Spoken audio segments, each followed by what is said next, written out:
Wyatt Cox for Mount Wheeler Power and our annual Old Time Radio Christmas. We'll get started this hour with an episode of It's a Wonderful Life. This was originally broadcast December 29th, 1947, 77 years ago. Tonight we bring you one of the season's most inspiring hits, a Liberty Films production that's been nominated for the highest screen award. Yes, It's a Wonderful Life. And we present it now with its original fine stars, Jimmy Stewart and Donna Reed. Jimmy in the role which won him a nomination for the best performance of the year. Also in our cast is starred that fine comedian, Victor Moore. It's a Wonderful Life is the drama of a typical American. Might be you, it might be me. He dreams of glory, he lives in hope, he loves and doubts, and only Providence puts a final value on his service to humanity. Our story starts before the war, when life was normal. Shortages were generally unknown, and simple luxuries like Lux soap were abundant.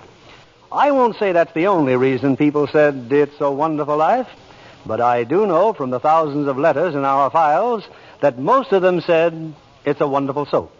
And they keep right on saying it day after day. In fact, the popularity of Lux soap is what makes it possible to present such entertainment as Frank Capra's great production, It's a Wonderful Life, starring Jimmy Stewart as George, Donna Reed as Mary Hatch, and Victor Moore as Clarence.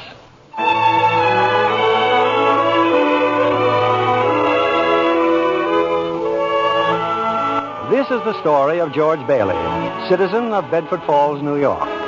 George Bailey, who more than anything under the sun wanted to see the world, the wonderful, exciting world that lay somewhere beyond the limits of his hometown. Oddly enough, this story does not begin in Bedford Falls. In fact, it doesn't begin anywhere in the world.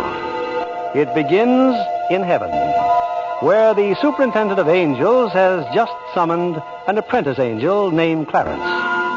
Oh, I'm really going down to earth, sir?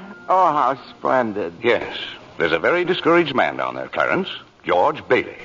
At exactly 10:45 p.m., Earth time, he'll be thinking seriously of ending his life. Oh, dear, his life. Now, I want you to stop him if you can.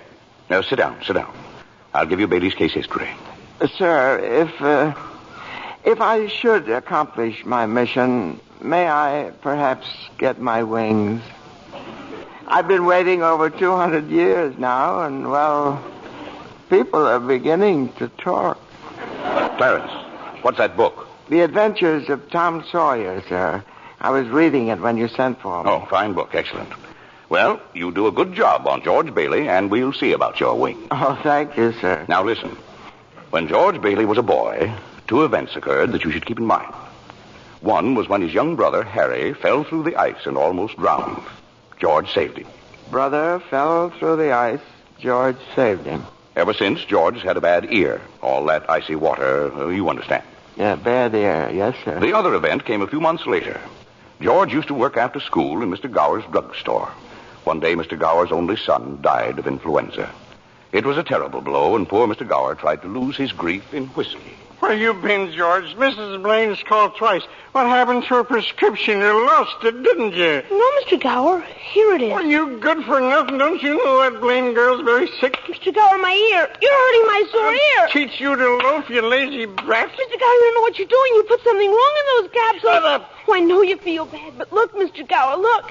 This bottle, you used this bottle to make up the capsules. Poison. Poison? Don't hurt my sore ear again, Mr. Gower. Oh, George. That's why I didn't deliver, Mr. Gower. All I wanted was to make sure. George. Well, Clarence, that was George Bailey as a boy. When he grew up, he wanted to go to college, but there just wasn't the money. So he worked 4 years in the Building and Loan Association. Building and Loan Association? Oh, I forgot to tell you. George's father was in the building and loan business. He and George's uncle, Billy. High ideals and low bank account. Anyway, George worked for his father and saved enough to see him through the university. That summer, though, he was going to Europe. Got a job on a cattle boat. Do a little traveling before college. Boy, oh boy, it's hard to realize it. My last night in the Bailey boarding house. We're sure going to miss you, George. Oh, I'm going to miss you too, Pop. Hey, what's the matter? You look tired. Oh, I had another tussle with old Henry Potter today. I thought when you put him on the board of directors, he'd ease up. Oh, so did I. I just can't understand a man like Mr. Potter. He can't begin to spend all the money he I has. guess Potter owns about everything he wants in Bedford Falls except our building and loan. That's why he hates us. Hey, George, can I borrow your tuxedo studs? Yeah, help yourself, Harry. Well, where are they, in your suitcase? I'm not taking a tuxedo on a cattle boat, you know. Say, where'd you get that suitcase anyway? Oh, Mr. Gower, going away present. And one of these days, you're going to see that bag all covered with travel labels. Italy, Baghdad, Samarkand. Gonna have a pretty full summer, eh? I'm going to have a pretty full life. Hey, why don't you come to the dance tonight? What? I'd be bored to death. Well, you couldn't want a better death. Lots of pretty girls. Hey, I gotta hurry. I wish we could send Harry to college with you, George. No, we got that all figured out now, Pop. He'll take over my job at the building and loan, work 4 years like I did, and then he'll go. Well, he's pretty young for that job. Well, no younger than I was. Maybe you were born older, George. Huh? George, when you get out of college, I don't suppose you'd come back to the building and loan. Oh, no, Pop, I just couldn't. I couldn't face being cooped up the rest of my life in a shabby little office. I'm sorry, Pop. Now, I didn't mean that, but it's just this business of nickels and dimes. I'd go crazy. I want to do something big, something important. Well, in a small way, we are doing something important, George. In that shabby little office, we help people figure out how they can own their own homes. I know, Pop. I just wish I felt that but I just feel like if I didn't get away, I'd bust. You're right, boy. You get yourself an education, then get out of here. Oh, Pop, you want a shock? I think you're a pretty great guy. Well, thanks, George. I'm glad to hear it. Look, why don't you go on over to Harry's dance? You'd have a good time. Well, I don't know. Maybe it will drop in. Yeah, maybe it will at that. So, George Bailey went to a dance. Is that important, Joseph? Why, it was at the dance he met Mary Hatch. Oh. And 3 hours later, he was walking her home. George and Mary were feeling pretty good, Clarence. As a matter of fact, wonderful. Buffalo girl, can't you come out tonight? Can't you come out tonight? Can't you come out tonight? Buffalo girl, can't you come out tonight? And dance by the light of the moon. Hot dog, oh boy, just like an organ. At least. Hey, you know something? If it wasn't me talking, I'd say you were the prettiest girl in town. Well, why don't you say it? Well, I don't know. Maybe I will. Hey, how old are you anyway? 18. 18? Too young or too old? No, it's just right. It sort of fits you. Hey, look where we are. Oh, the old Granville house. Yeah, I got to throw a rock. Oh, no, George. I love that old house. Well, no, don't you know about deserted houses? You make a wish and then throw a rock. George, but it was such a lovely old place. I wish I lived there. In there? I wouldn't live in it as a ghost. Oh, watch. What's this? Here we go. How about it, huh? Pretty good shot, huh? Broke a window, huh? What'd you wish, George? Oh, I don't know. Not just one wish, a whole hatful. Mary, I'm shaking the dust of this crummy little town off my feet, and I'm going to see the world. Italy, Greece, the Parthenon, the Colosseum. And then I'm coming back here and go to college and see what they know. And then I'm going to build things. I'm going to build airfields and skyscrapers 100 stories high and bridges a mile long. And then I'm going to... Hey, Mary. What is it you want? What do you want, huh? You want the moon? All you got to do is just say the word now. Okay, the moon, I'll take it. Then what? Then what? Well, then you could swallow it. And it'd dissolve like an aspirin, you know. And the moonbeams would shoot out of your fingers and the ends of your hair. And you think I'm talking too much?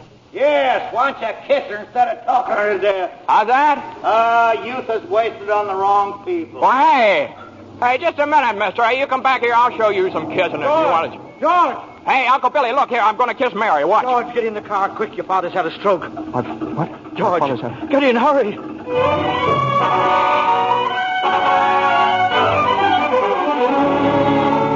Well, George's father died that night, Clarence.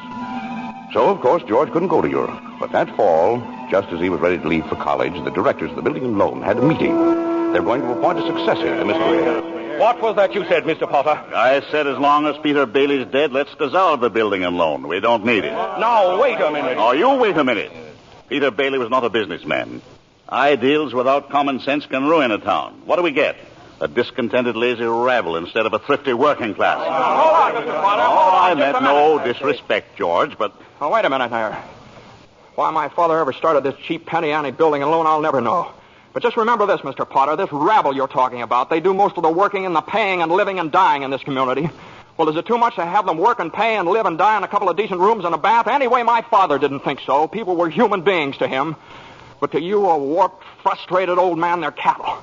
Well, in my book, Mr. Potter, he died a much richer man than you'll ever be. I'm not interested in your book, George. I'm talking about the building and loan. You're talking about something you can't get your fingers on that's galling. That's what you're talking about. Well, this town needs this measly one-horse institution, if only to have some place where people can borrow a few dollars without crawling to you. Now, come on, Uncle Billy.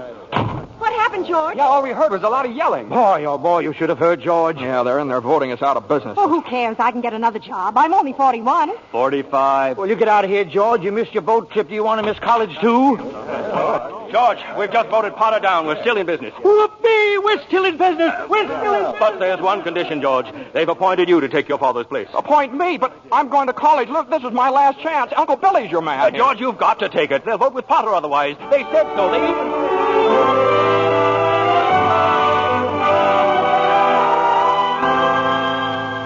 I know George Bailey didn't go to college. That's right, Terence. He gave his college money to Harry. Harry went and saved. But what happened to that good-looking girl, you know, Mary? Oh, George saw her now and then. Not very often, though, because Mary went away to school, too. Anyway, George waited 4 years more for Harry to come back and take over the building and loan. He could still see the world. He planned to work in the oil fields, Venezuela. Except when Harry came home, he wasn't alone. There was a girl with him, his wife. George? Yeah, I'm out here on the porch, Mother. I just thought I'd get some air. Well, how do you like your new sister-in-law? Oh, she's swell. Looks like she can keep Harry on his toes. Yeah, I keep him out of Bedford Falls anyway. What do you mean? Well, Ruth's father, he's got a wonderful job for Harry up in Buffalo. Buffalo? Well, that means you can't... Yeah.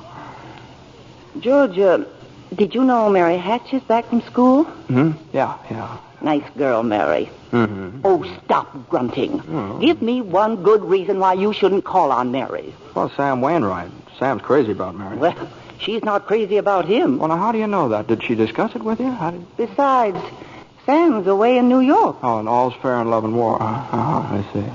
Okay, Mother, I think I'll go out and find that girl and do a little passionate necking. Oh, George. Goodbye, Miss Bailey. By the way, do you want any books at the library? Library? George, you go and see Mary. Do you hear?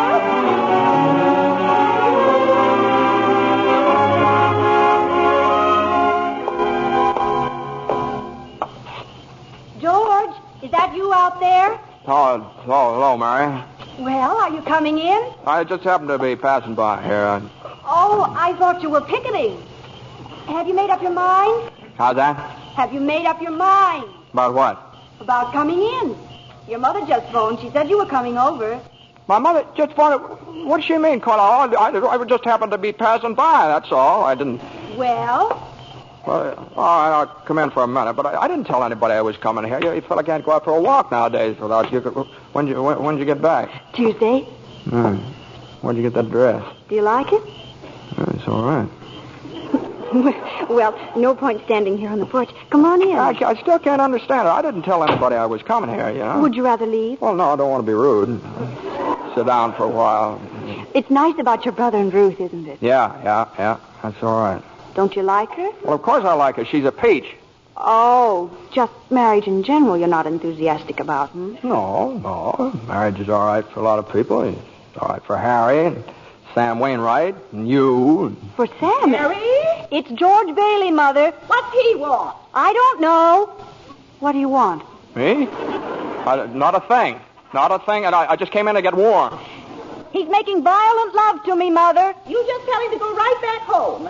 Sam said he'd call you tonight from New York, didn't he? I guess so. How about some music? You know, your mother needs... You know, I didn't come here to... What did you come here for, then? I don't know. You're supposed to be the one with all the answers. You tell me. Oh, why don't you go home? I don't know why I came here in the first place. Good night. Good night.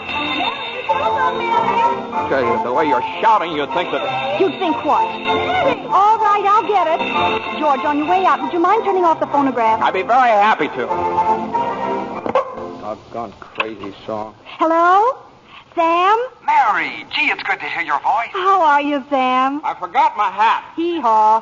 What? Oh, I was just talking to an old friend of yours, George Bailey. Oh, Mossback George? Old Mossback George. Well, put him on. I'll talk to him, too. Wait a second. George. He doesn't want to speak to George. He does so. He asked for him. Why'd you call me? Because if I'm in a hurry. Sam wants to talk to you. Oh. Hiya, Sam. Hey, fine pal you are, trying to steal my girl. What do you mean? Nobody's trying to steal anybody's girl. Here, Mary, take the... No, wait, George. I want to speak to you both. Tell Mary to get in the extension upstairs. He says for you to get on the extension upstairs. I can't. Mother's on the extension. Yeah, we can both here, George. Just put your head a little closer. What? Yeah, that's better. We're listening, Sam. Well, I have a big deal coming up that's going to make us all rich. George, remember that time you told me about making plastics out of soybeans?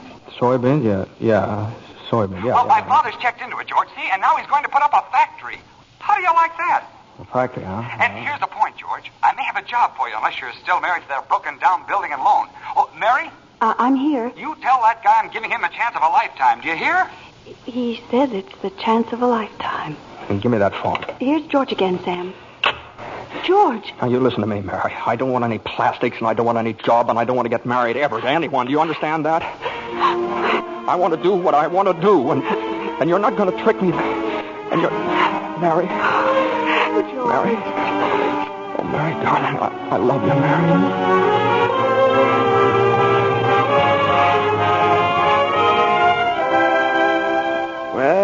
Well, so George Bailey and Mary Hatch were... Yes, George and Mary were married. And they started off on their honeymoon in Ernie Bishop's taxicab. Hey, where are you two going on this here now honeymoon? We're going to shoot the works, Ernie. A whole week in New York, a whole week in Bermuda, the highest hotel, the oldest champagne, the hottest music, and the prettiest wave. So you're finally getting out of Bedford Falls, huh? Then what? Then what, honey? After that, who cares? That does it. Hey, you know, Mrs. Bailey, I haven't kissed you. Hey, George, there's something funny going on over there. Look over there at the bank. It looks like a run. All right. Pull over a minute, will you, Ernie? George, let's not stop. Please, let's go straight to the No, wait a station. minute. I'd better see what it is. I'll be right back. George, please. George!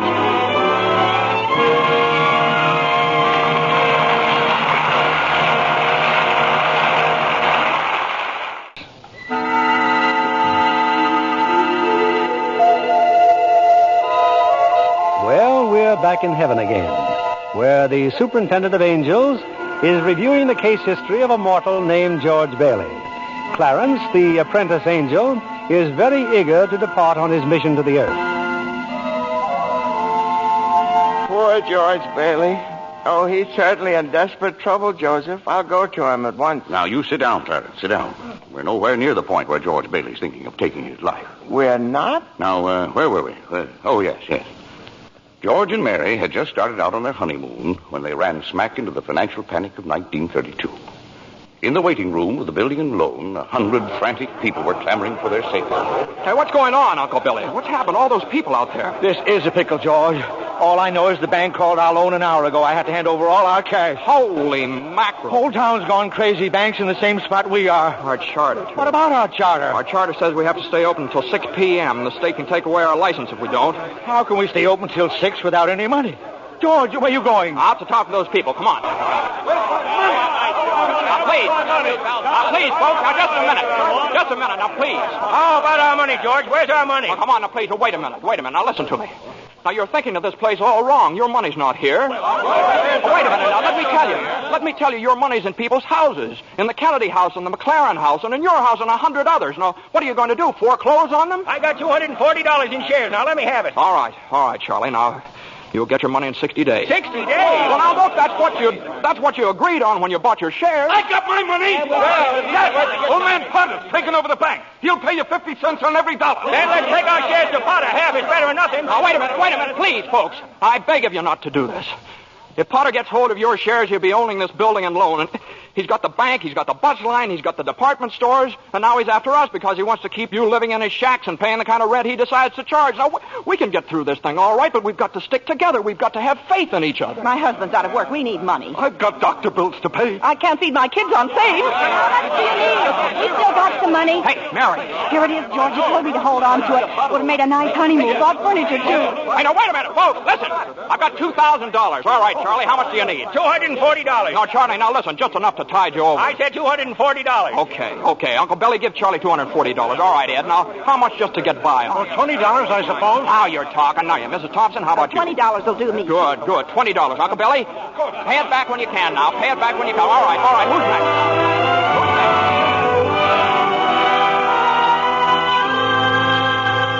next? Look at the clock. Look.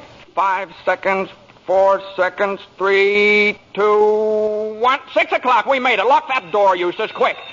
Boy, we're still in business, Uncle Billy. We've even got $2 left. George, there's a call for you. Okay, and then call my wife, will you? She's probably over at Mother's. Mrs. Bailey's on the line. I don't want Miss Bailey. I want my wife, Mrs. Bailey.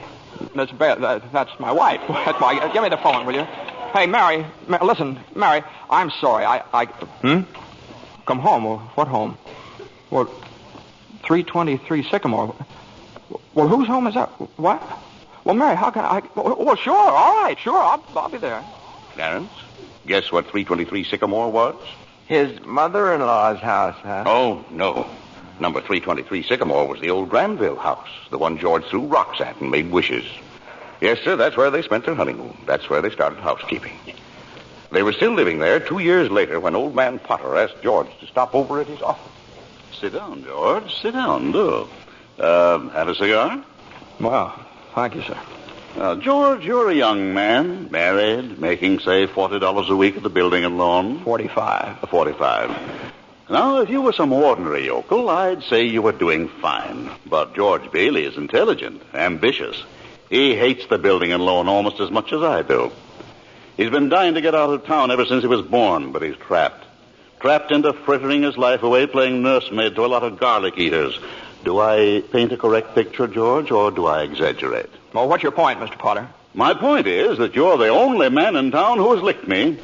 George, I want to hire you. Manage my affairs. I'll start you off at $20,000 a year. $20,000 a year? Are you sure you're talking to me? I'm George Bailey. Don't you remember me? The building and loan, remember? Yes, George Bailey, whose ship has just come in, providing he has sense enough to climb aboard. Well, but what about the building and loan? Confound it, man. I'm offering you a 3-year contract at $20,000 a year. Is it a deal or isn't it? No. The answer is no, doggone it. If you offered me $1 million to stay around this town and play stooge to you, the answer would still be no. Now, let me alone. Don't bother me.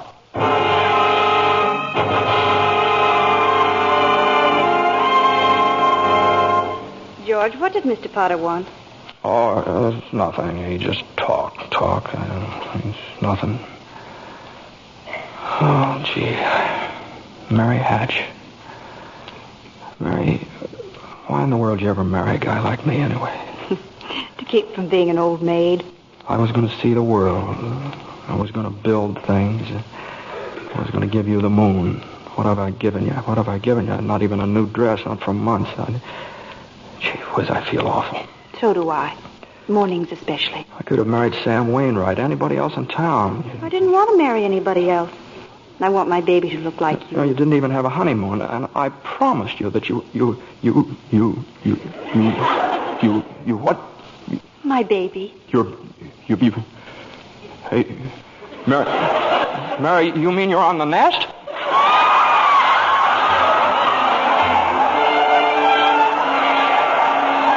Well, Mary had her baby, Clarence, a boy. You don't say. Then she had another one, a girl. Well, what do you know? Night after night, George had come home late from the office. Things weren't good with the building and loan. Potter was really bearing down on him. Then came the war. Mary had another baby by then. Oh. But she still had time to help out in USO. Uncle Billy sold war bonds. And George's brother Harry became a real hero. Shot down 15 planes. But George, what about George? Well, George was 4F, his bad ear. He was an air raid warden. On VE Day, he wept and prayed. On VJ Day, he wept and prayed again. We're getting pretty close to today, aren't we, sir? Yes, Clarence. You now know almost everything you have to know about George Bailey, except what happened that finds him down there at this moment, wanting to die. Well, sir, well? Well, today's the day before Christmas, Earth time. George is pretty excited. Hey, Tilly! Eustace! Hey, look at the newspaper. Commander Harry Bailey, decorated by the president. That's my kid brother. The Congressional Medal of Honor. Gosh, George, gosh. What do you think about the 15 Jap planes? And the last one he got was just about to dive into a transport loaded with soldiers. You know what that means? He saved lives, hundreds of lives. Hey.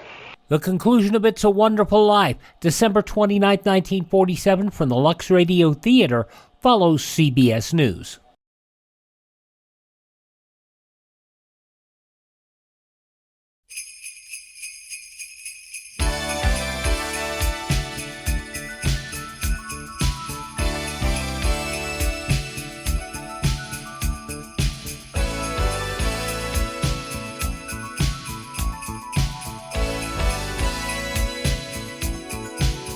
Greetings, this is Bill Ritchie, Operations Manager at Mount Wheeler Power. As the holiday season unfolds, I ask that you take a moment to acknowledge the hard-working linemen of Mount Wheeler Power among your blessings. When an outage throws a wrench into your plans, our dedicated team of linemen are there to respond. They work tirelessly, day and night, in the most challenging weather conditions to restore your service swiftly and safely. These remarkable individuals are your neighbors, friends, and perhaps even family members who brave extreme conditions to ensure reliable comfort and convenience for you. Our team of linemen embodies a collective 264 years of expertise and experience, which they put to use every single day, standing by 24/7, 365 days a year to serve our communities. Being an electrical lineman requires a unique set of trades, and we are proud to say that we have managed to gather the best of the best over the years. Their dedication to the cooperative principles that we uphold at Mount Wheeler Power is commendable. So as we sit in the comfort of our warm homes, enjoying such luxuries as these timeless radio shows brought to you by Mount Wheeler Power, let's spare a thought for these unsung heroes. Thank you, Bill, and we remember all those linemen every time we have a power outage, and of course the rest of the year. And now, for Mount Wheeler Power, we continue. In fact, the conclusion of the Lux Radio Theater presentation of It's a Wonderful Life, starring Jimmy Stewart and Donna Reed. This was originally broadcast 77 years ago, December 29th, 1947. Gee, where's Uncle Billy? Huh? We're going to the bank, George. He's depositing that $8,000. Good. Who's that in his office there? It's that man again, the bank examiner. Yeah. Well, good afternoon, Mr. Carter. Hey, Tilly, get the books from Mr. Carter. You know, that's my brother's picture there, Mr. Carter. He shot down 15 planes, and one of them was just about... Well, Mr. Henry, I've Potter come to the bank to deposit some more loot, eh? Sure, you old fool. How do you like the news in the paper, Mr. Potter? Just can't keep those Bailey boys down now, can you? Let me see that newspaper. Here, sorry I can't chat, you old thief. Got to make a deposit. Here you are, Horace. Deposit slip, bank book, and a very Merry Christmas to you. You too, Mr. Bailey. Say, you've forgotten something, haven't you? Horace, I've forgotten things all my life. Get a wiggle on, boy. But, Mr. Bailey, where's the money? What's that? You want to make a deposit? Well, certainly I want. Well, it's customary to bring the money with you. It's gone. Where'd I put it? Where'd I put that money? A terrible thing, Clarence, terrible. Uncle Billy couldn't find the money because the envelope with the $8,000 was folded up in that newspaper he gave to old man Potter. I just don't know what happened to it, George. I just don't know. $8,000. Uncle Billy, the bank examiner's here, and it's not our money. It belongs to the depositors. George, what are we going to do? We've traced every step I took. We can't stand here in the street. Are you sure you didn't put that envelope in your coat pocket? I think so. Maybe. Oh, I'm no good to you, George. I'm no good. Now listen to me. Think, will you? Now try and think. I can't think anymore. I can't. Where's that money, you silly old fool? You know what this means? It means bankruptcy and scandal and prison. One of us is going to jail. Well, it's not going to be me. Now get out of my way. I'm going home.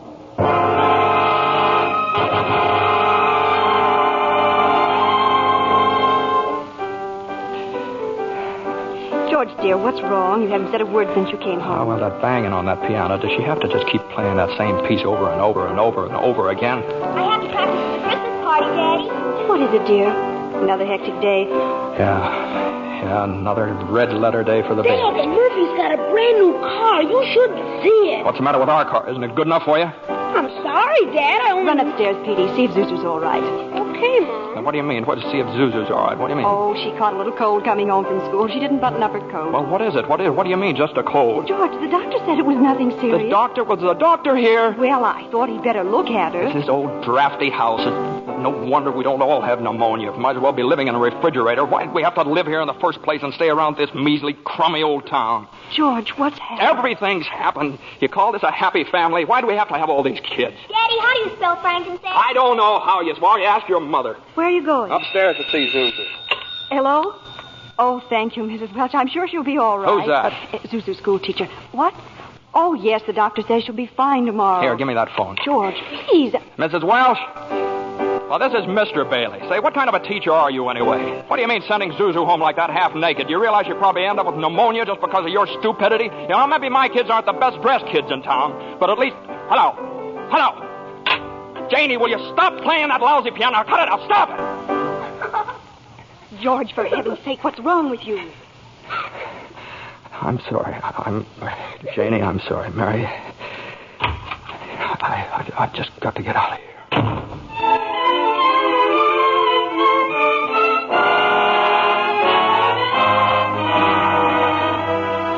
So that's it, George. You're short $8,000 in your accounts, eh? Oh, please, Mr. Potter, I'll pay any sort of a bonus if you still want the building and loan. You say it was lost. Have you notified the police? No, sir, I haven't done that yet. Harry's home. Oh, I come to me. What about your good friend, Sam Wainwright? I can't get a hold of him. He's in Europe. What kind of security would I have, George? What collateral? Yes, sir, I have some life insurance here. $15,000 policy. What's your equity in it? $500. And you want $8,000? You once called me a warped, frustrated old man. Well, what are you but a warped, frustrated young man crawling on your hands and knees for help? Why don't you go to the riffraff you love so well? Ask them for help. I'll do anything, Mr. Potter, please. Please help me, Miss. My wife and kids. I'm calling the district attorney. $500. You know something, George? You're worth more dead than you are alive. Now get out of here. Get out.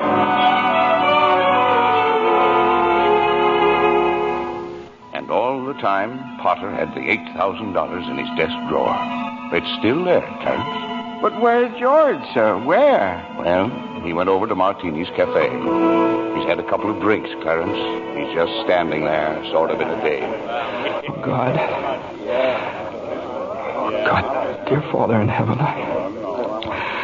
I'm not a praying man, but if you're up there and you can hear me, please show me the way. I'm at the end of my rope. Show me the way, God. Mr. Bailey, you all right? Don't drink anymore, Mr. Bailey. Please, you don't feel good. Bailey? Did you say Bailey? Which Bailey? This gentleman is Mr. Bailey, George Bailey. George Bailey, huh? And the next time you talk to my wife like that, she'll get worse. It isn't enough she slaves teaching you stupid kids how to read and write. You got a ball. You get out of here, Mr. Welch. You hit my best friend. Get out. All right, Mr. Bailey, you okay? Who's that? Mr. Wells, but don't worry. He don't come in this place no more. I'll get something for your face. It's bleeding. I'm all right. Please don't go away, Mr. Bailey. Please don't go away. Well, George left Martini's Cafe 5 minutes ago, Clarence. He's at the river now, on the bridge, looking at the water. Are you ready, Clarence? All ready, sir. Very well. Save George Bailey's life, and you'll get your wings. My wings. Oh, thank you, Joseph. George! George Bailey! Get away from that bridge! You hear me? George! George!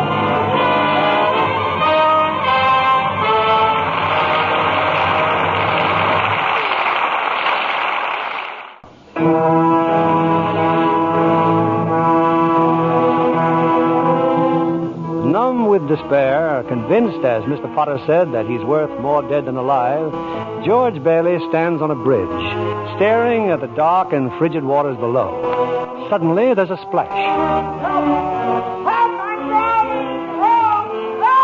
No, that's not George. It's Clarence, the apprentice angel. And there goes George in after him. It's a few minutes later now, and in the bridge-keeper's shack, George and Clarence are drying off. You both sure you're all right? You want a doctor? No, I'm all right. Oh, I'm fine. This underwear, I didn't have time to get anything more stylish. My wife gave me this on my last birthday. I passed away, and You what, mister? I see Tom Sawyer is drying out, too. Who? My book. I left in such a hurry, I brought Tom Sawyer with me. Hey, how'd you happen to fall in? Oh, I jumped in. I jumped in to save you. Jumped in to save me? Well, I did, didn't I? You didn't go through with it, did you? Go through with what?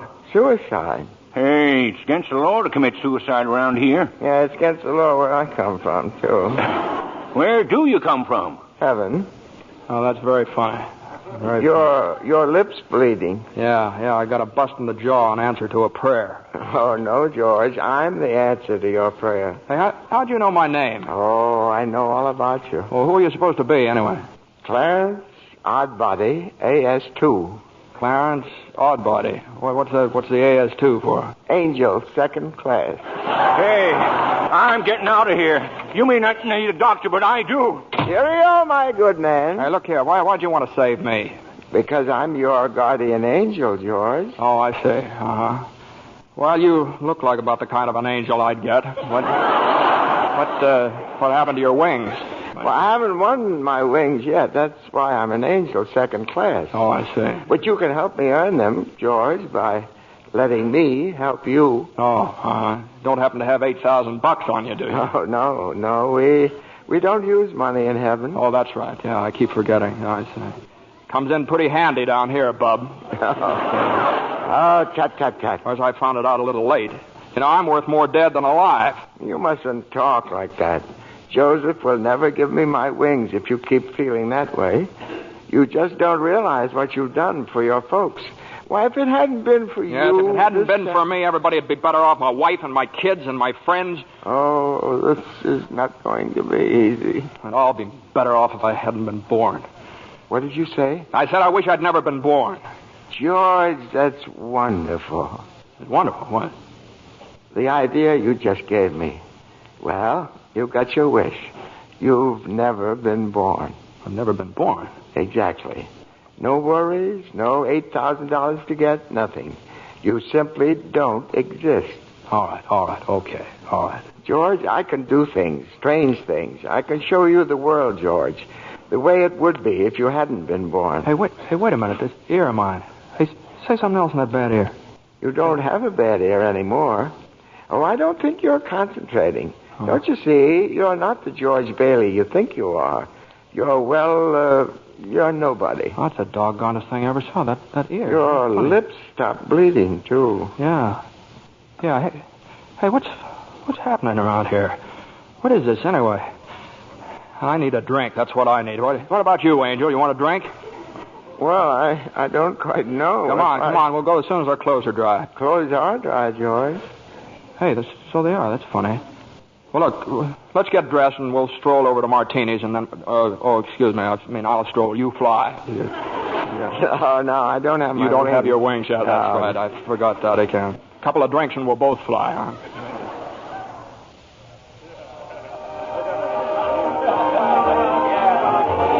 What'll you have, fellas? Hey, where's the boss? Where's Martini? Look, wise guy, I'm the boss, see? Okay, well, double scotch, quick, will you? What's yours? You know what I just love? Some mulled wine. Huh? Heavy on the cinnamon and light on the cloves. Off with you, my lad, and lively now. Now, cut it out. Oh, come on, just give him the same as I ordered. He's okay. 2 double scotch. What about this place? It's all changed. All of Bedford Falls has changed. You're having your wish, George. You've never been born. Oh, there'll be lots of things you've never seen before. Oh, good. Somebody just made it. Made what? Every time a bell rings, it means some angel's got his wings. What'd you say? Look, Clarence, I don't think you better talk about angels around here. Don't they believe in angels? Oh, yeah, they believe in them, but it's just a little thing. Then why should people be surprised when they see one? Don't mind him, bartender. He's just a little fella. He just never grew up, man. How old are you anyway, Clarence? Well, next May, I'll be 293. That does it. A couple of pixies, huh? Go on, get you. Hear me, get. Where's Martini? Will you Stop asking about Martini. Ain't here any... Hey, you. Rummy, didn't I tell you never to come panhandling around here? George, look. Hey, it's Mr. Gower. Mr. Gower. Listen, Mr. Gower, don't you know me? This is George Bailey. You buy me a drink, mister? Just one drink, will you, mister? Pinky! Yeah, Nick. Throw the rummy out. Oh, no, please. Hey, bartender, that's Mr. Gower, the druggist. That rumhead spent 20 years in jail for poisoning some kid. If you knew him, you must be a jailbird yourself. Pinky, here's 2 more. Get him out of here. Well, get up, George.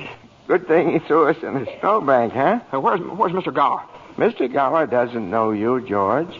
You see, you weren't there to stop him from putting poison into that prescription. Hey, what do you mean I wasn't there? Look, tell me, what are you? Are you a hypnotist? George. Look, why am I seeing all these strange things here? Don't you understand? It's because you were not born. Well, if I wasn't born, then who am I? Nobody. You have no identity. Well, what do you mean I have no identity? No papers, no driver's license, no 4F card, no insurance policy. Zuzu's bell. What? Zuzu's bell. I bought my little girl a bell to hang on the Christmas tree, and I forgot to give it to her. I've got it in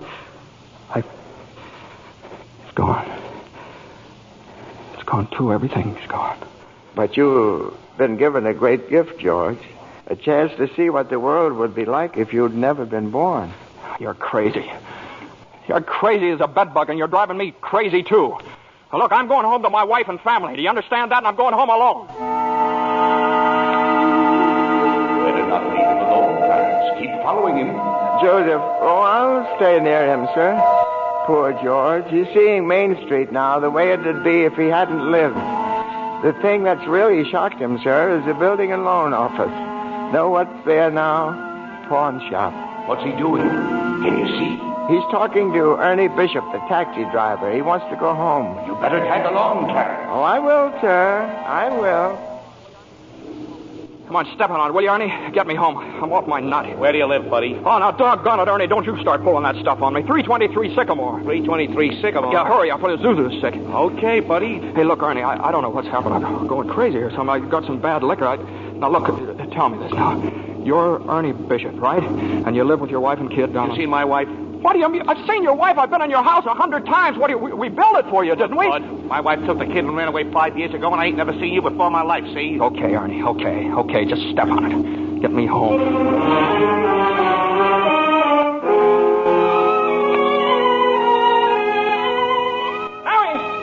Mary, where are you? Janie, Petey, Zuzu. Zuzu, where are you? This is just an old abandoned house, George.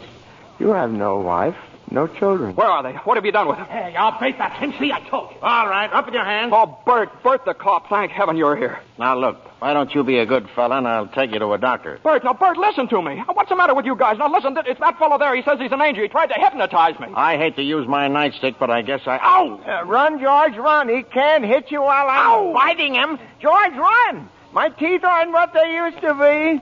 Joseph, help! Joseph! Where'd they go, Ernie? Where'd they go? I don't know. They just disappeared.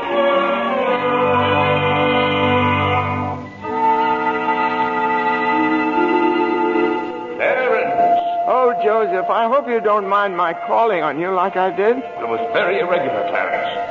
You're by yourself again. Where's George? He's at his mother's house, sir. Well, if George hasn't been born, he has no mother. Oh, he's being very stubborn, sir. He'll just have to find these things out for himself. But his mother, that's a terribly bitter blow to a man, his old mother not knowing him. You mean I shouldn't have let him? I mean you better find him right away. Oh, and stop fighting policemen, Clarence. I'm here again, George. My own mother didn't know me. If only Harry were here. If my brother were only back from Washington. Your brother fell through the ice and was drowned at the age of 9. Well, that's a lie. He got the Congressional Medal of Honor. He saved the lives of every man on that transport. Every man on that transport died. Strange, isn't it? Each man's life touches so many other lives. Harry wasn't there to save them because you weren't there to save Harry. Don't you see, George? You really had a wonderful life. Don't you see what a mistake it would be to throw it away? Clarence? Yes? Where's Mary? Please, where's my wife? I'm not supposed to tell. Tell me where she is. You're not going to like it, George. Where is she? I'll choke it out of you if I have to. Where's my wife? The library. She works there. She's just about to lock up for the night. So George, come back. Oh, there must be some easier way for me to get my wings. Mary. I'm sorry, the library's closed. Mary, it's George. Don't you know me? No, I don't know you. Let me go. Mary, please, don't do this to me. Mary, please, help me. Help me. Where are our kids? Mary, I need you, Mary. Get please. away from me. Help! Help me. Help me, Mary. I'm George. Mary.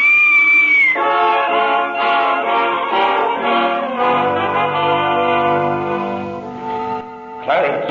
Oh, where is he, Joseph? Where's George? I'm afraid I've lost him, sir. You knew you shouldn't have let him try to see Mary. Now they're after him, a mob. They think he was trying to hurt her. Joseph, I won't even get one wing, will I? You have one more chance, Clarence. Get over to the bridge by the river.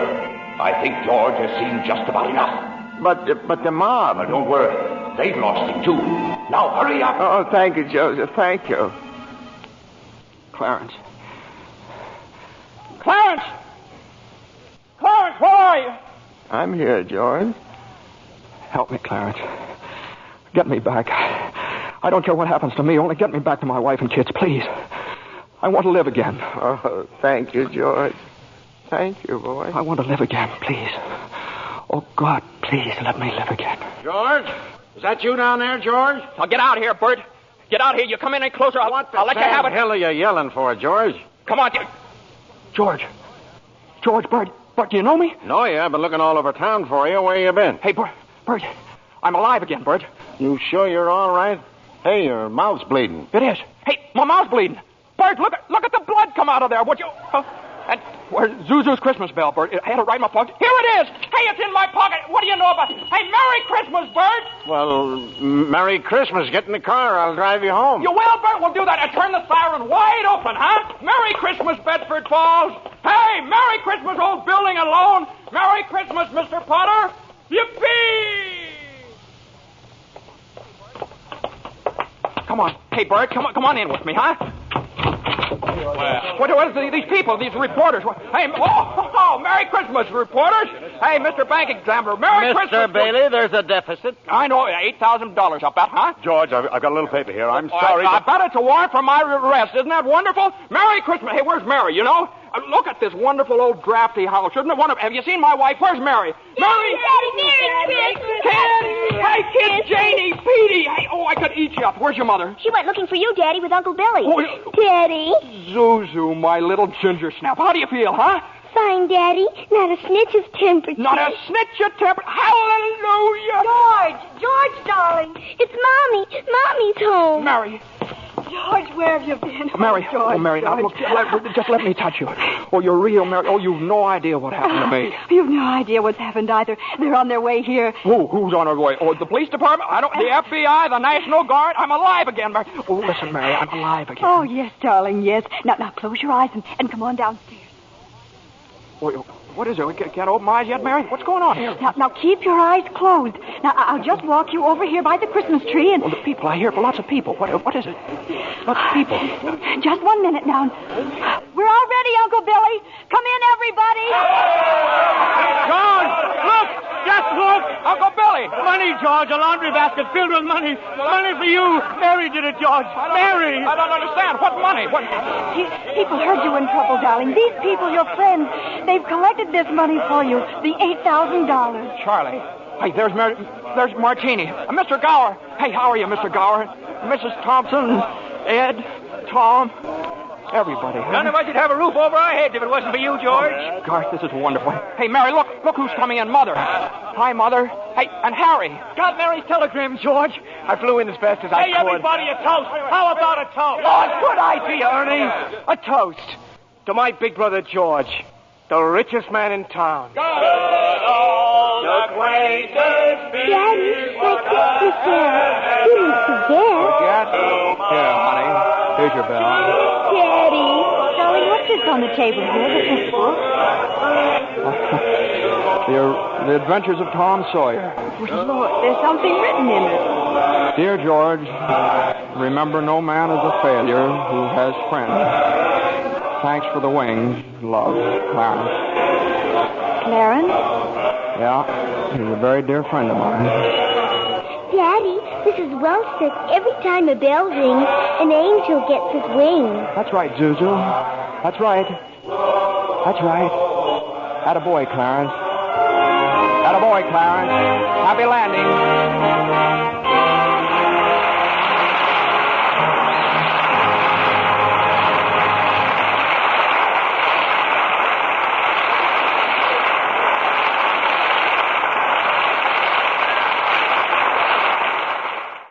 77 years ago, December 29th, 1947, Jimmy Stewart, Donna Reed, It's a Wonderful Life, as it was presented on the Lux Radio Theater 77 years ago. Christina Sawyer, front and center, it's your turn. This is Christina Sawyer of Mount Wheeler Power, and for the past 20 years, I've had the privilege to witness the true spirit of cooperation through our Santa's Elves program. You, our members, have consistently shown your generosity year after year with donations of toys, clothes, and money to support this program. Whether it's one toy or 10, every donation makes a difference. Because of you, each year, 100 or more children experience the magic of finding toys under their Christmas tree, who otherwise might have gone without. Des and her dedicated team at the White Pine County Social Services Office are an invaluable resource, working closely with families in need during this holiday season, ensuring help reaches those who need it most. This spirit of giving is echoed throughout our community with businesses like Economy Drug, whose staff go above and beyond to help us fulfill the children's wish lists. And what a joy it is when groups and organizations arrive with truckloads of toys collected from hosting toy drives. Sponsoring these wonderful old-time radio shows is our way of expressing our gratitude for your continued generosity and support of the Santa's Elves program. Now let's return to more of the greatest radio show of all time.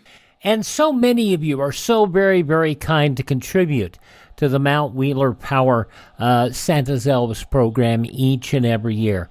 And it is greatly appreciated by me and by the folks at Mount Wheeler Power. Coming up after CBS News here in just a few minutes, the Campbell Playhouse presentation of A Christmas Carol. This goes all the way back 85 years to Christmas Eve, 1939, and it stars Lionel Barrymore. Stay tuned as our annual Christmas treat to you from our friends at Mount Wheeler Power continues, bringing you the greatest old-time radio shows with a Christmas bent, and we'll bring them right to you. Stay right there, CBS News, because the news still goes on, even if it is, Christmas Eve. But hopefully, things will behave, and we won't have a lot of issues. But if something does come up, we will break in here on KELY 1230 AM, 98.5 FM, and online at KELY1230.com.